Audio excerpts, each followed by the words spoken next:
Hey guys, Room Picker here from that lock picking video, and today I'm going to be showing you my newest challenge lock that I've built. Now, if you know anything about me when it comes to the belt rankings, obviously you don't need to build a challenge lock for every single belt ranking, but what I like to do is, as improvement of my skills, I repeat all the requirements. So I still do a gutting video for brown, and I still build a challenge lock for brown. I still help be active on for each of them. And so, like, technically all those requirements, like for example for brown, technically to get brown you'd only have to pick 2 locks and build a tool, but there's other requirements listed additionally because you can jump to that rank, and those are just subset requirements that were for like a blue belt or green belt or whatever. So what I like to do for each belt level is I build that level's belt challenge lock. So this is my red belt challenge lock. Now I built a couple of other challenge locks down the road, but they weren't like, they're kind of like for funsies, but this is my next real serious one.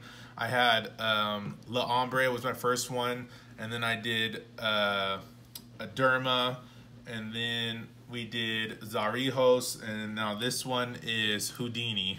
So Houdini is my next serious challenge lock that I built. This one is gonna, like I said, gonna be for my red belt.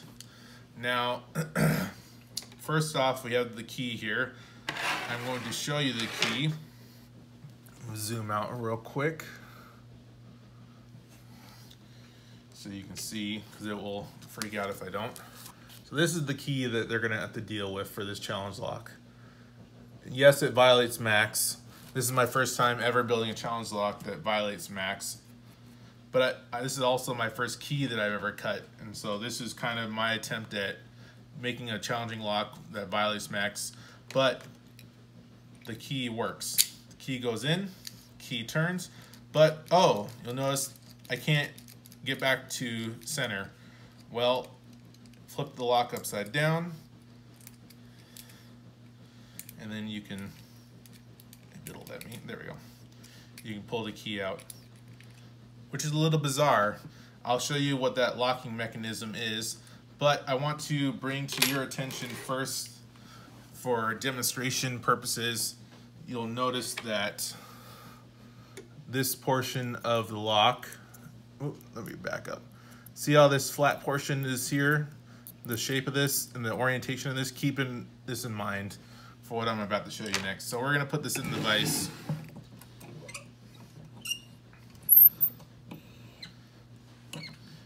And we're gonna zoom in. If I can, well, there we go. Okay. And we're gonna pick this open with the top of the keyway and our 25 thousandths hook.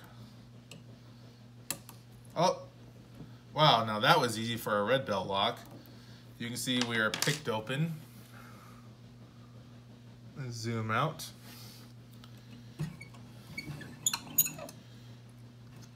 See, we are picked open like this. But if we look at this back side, you notice this back cam never turned.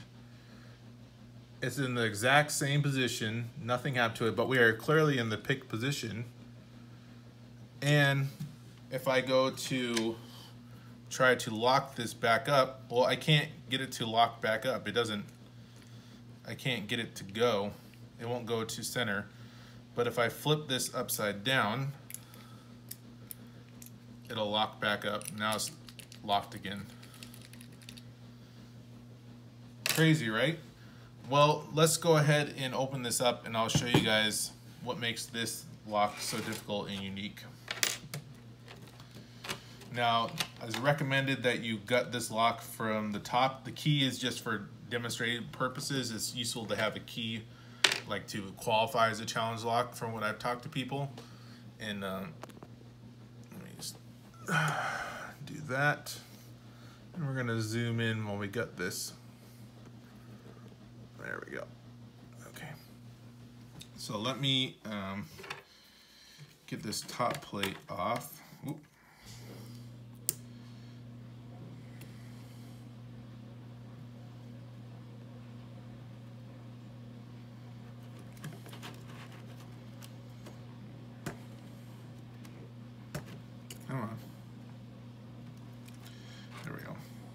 Alright, got the top plate off. And we will get our springs out. So we got a double spring in chamber 5. We got a single spring in chamber 4, if I can get it out. Oop, careful. Nothing in 3.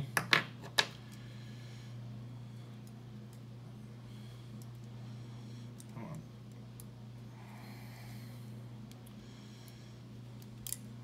We got a regular spring on chamber 2. And we got a regular spring on chamber 1.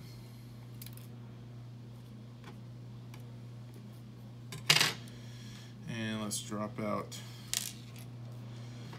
So we got a spool on 5 and a standard pin on 5. And we got a T-pin, key pin, and we got a standard. And you'll notice something I'm about to do real crazy. You'll see this half of the core slides on out. So that's what makes this lock very challenging, is the fact that it's a split core lock that violates max. To pick this lock will require a little bit of ingenuity. That's a standard on 2. We got a tapered on, or sorry, standard on 1, tapered on 2, spool on 2. If I can get this last pin out, or maybe I'll just push the core out. Or, there we go, got it. There's the other half of the core.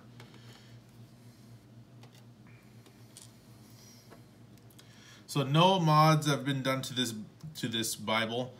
This is entirely made out of plastic. I fully expect Bone in the Box to blowtorch this after he's done with it and just melt the lock. But here is the first half of the core. Oh, let me zoom out so you guys, sorry. Here's the first half of this core. You can see we got this little shelf here, and I sawed down the top of chamber 1 so the pins slide a little bit easier. But this shelf is where the trap pin happens. That's what allows it to, you have to turn it upside down to relock it. So there's this T-pin on that sits in this. Let me see if you guys can see that. That should be good. You can see that like that. And this pin sits on top of it. When you turn it, it drops down, but when you go to relock it, it can't go on top of it. So if you turn it upside down, this will fall in the chamber, and then you can turn it back to sit on top of it. So that's how that trap pin works.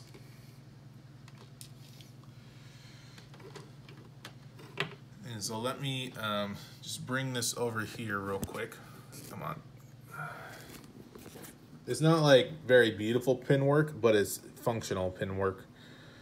So that double spring spool on chamber 5 is what's going to be the most difficult to overcome. The taper pin on 2, you saw, like, took 2 seconds to overcome, but if you don't really know what you're doing, it could be kind of difficult. So yeah, so this is my Red Belt Houdini challenge lock. The only thing I've left to do to finish it off is I need to cut this